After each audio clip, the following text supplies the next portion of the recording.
Hello every one, welcome back Mallu story world.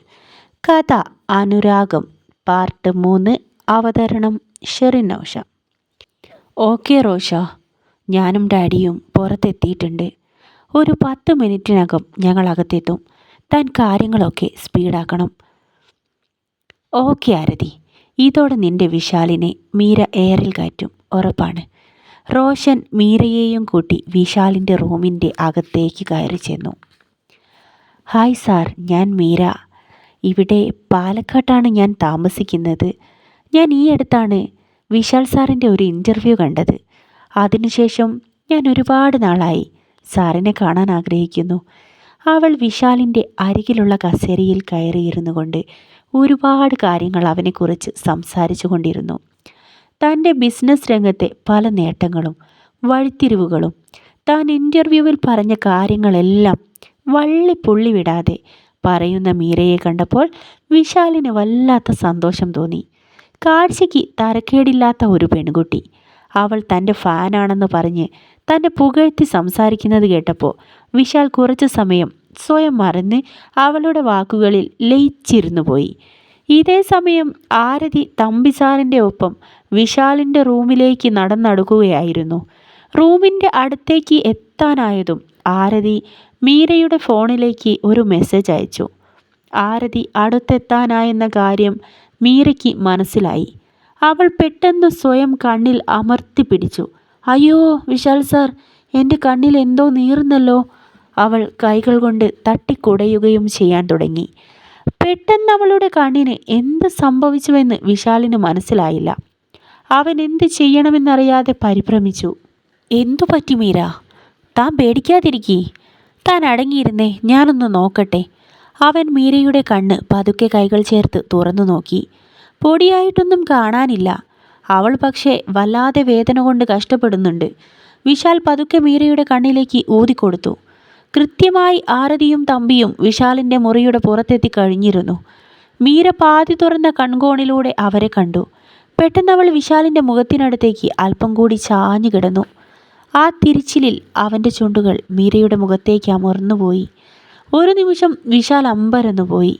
തനിക്കരികിലിരിക്കുന്ന പെൺകുട്ടിയുടെ മുഖത്ത് താൻ അറിയാതെയാണെങ്കിലും ഉമ്മ വച്ചിരിക്കുന്നു.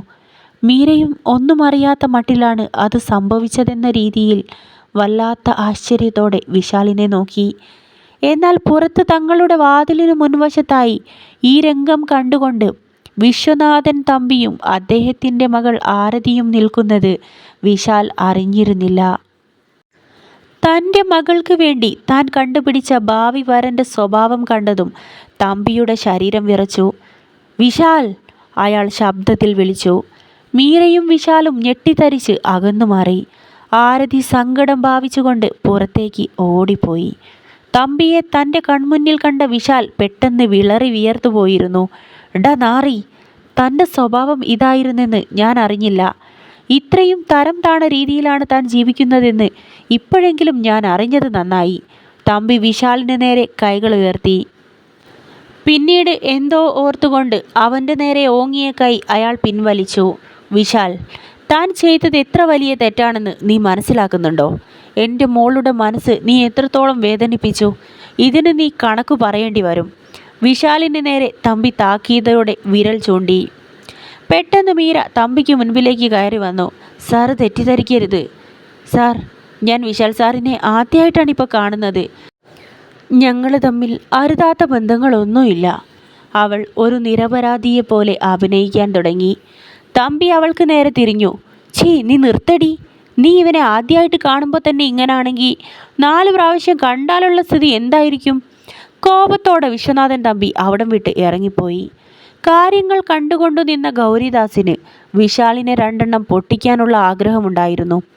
പക്ഷേ തമ്പി തൽക്കാലത്തേക്ക് അവനെ തടഞ്ഞതുകൊണ്ട് ഗൗരി അത് വേണ്ടെന്ന് വച്ചു.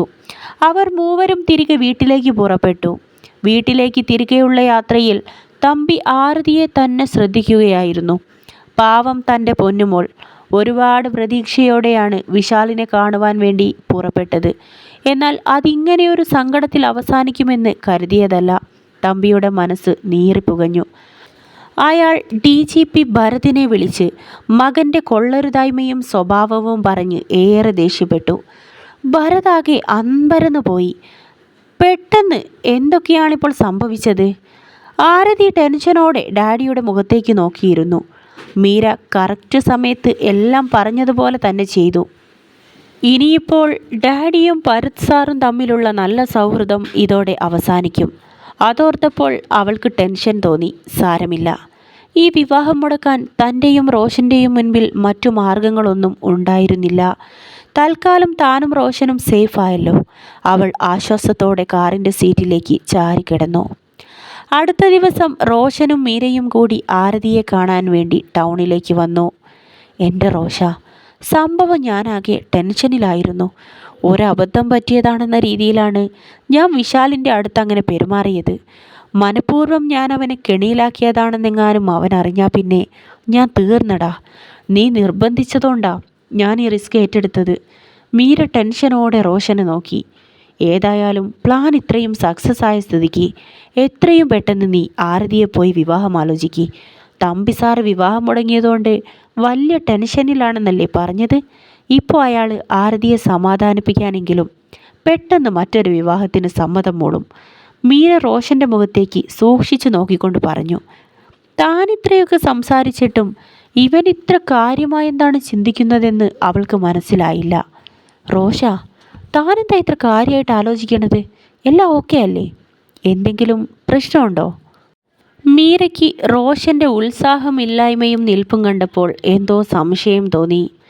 അവർ സംസാരിച്ചു കൊണ്ടിരുന്ന അവരുടെ അടുത്തേക്കാണ് ആരതി കടന്നു വന്നത്. ഹായ് റോഷ, ഞാൻ ഓടിപ്പിടിച്ച് ഇവിടെ എത്തിയതാ. Meera, thank you so much. നീ കറക്റ്റായി കാര്യങ്ങൾ കൈകാര്യം ചെയ്തതുകൊണ്ടാ എല്ലാം ഇത്ര പെട്ടെന്ന് ഓക്കെ ആയത്. ഞാൻ ആശയോടെ കാത്തിരുന്ന വിവാഹം മുടങ്ങിയതിൻ്റെ ടെൻഷനിലാണ് ഡാഡി. ഈ സമയത്ത് റോഷൻ വന്ന് എന്നെ വിവാഹാലോചിച്ചാൽ ഡാഡി എതിർക്കില്ലെന്നാണ് എനിക്ക് തോന്നുന്നത്. ആരതി സന്തോഷത്തോടെ മീരയെ അഭിനന്ദിച്ചുകൊണ്ട് അവളുടെ കൈകളിൽ പിടിച്ചു കുലുക്കി. റോഷൻ്റെ മുഖത്ത് അപ്പോഴും എന്തോ ഒരു പന്തികേട് മീര കാണുന്നുണ്ടായിരുന്നു. ആരതി, നമ്മളൊക്കെ എത്ര ഹാപ്പിയാണെങ്കിലും റോഷൻ എന്തോ കാര്യമായ പ്രശ്നമുണ്ട്. ഞാൻ കുറേ സമയമായി ഇവനോട് ഇതിനെക്കുറിച്ച് എന്തൊക്കെയോ സംസാരിക്കുന്നു. എന്നാൽ ഇവനേതാണ്ട് വേറെ ഏതോ ടെൻഷനിലാണ്. മീരയുടെ വാക്കുകൾ കേട്ട ആരതി റോഷൻ്റെ മുഖത്തേക്ക് നോക്കി. എന്തു പറ്റി റോഷ? തനിക്ക് എന്തു പറ്റി? ആരതി റോഷൻ്റെ കൈകളിൽ പതിയെ പിടിച്ചു. റോഷൻ മുഖമുയർത്തി അവളെയൊന്ന് നോക്കി. ആരതി, എല്ലാം ഓക്കെയാണെന്ന് കരുതി ഞാനും ഇന്നലെ ഏറെ സന്തോഷിച്ചു. പക്ഷേ എല്ലാം മാറി മറിഞ്ഞത് പെട്ടെന്നാണ്. നമ്മുടെ വിവാഹം ഒരിക്കലും നടക്കാൻ പോണില്ല. അതോർത്തുകൊണ്ടാണ് എൻ്റെ ഈ ടെൻഷൻ. അവൻ പറഞ്ഞത് കേട്ട് ആരതിയും മീരയും ഒരുപോലെ ഞെട്ടി നിന്നു. അനുരാഗം കഥയുടെ ഈ ഭാഗം ഇവിടെ അവസാനിക്കുന്നു. അടുത്ത പാർട്ടുമായി ഞാൻ ഉടൻ തന്നെ വരുന്നതാണ്.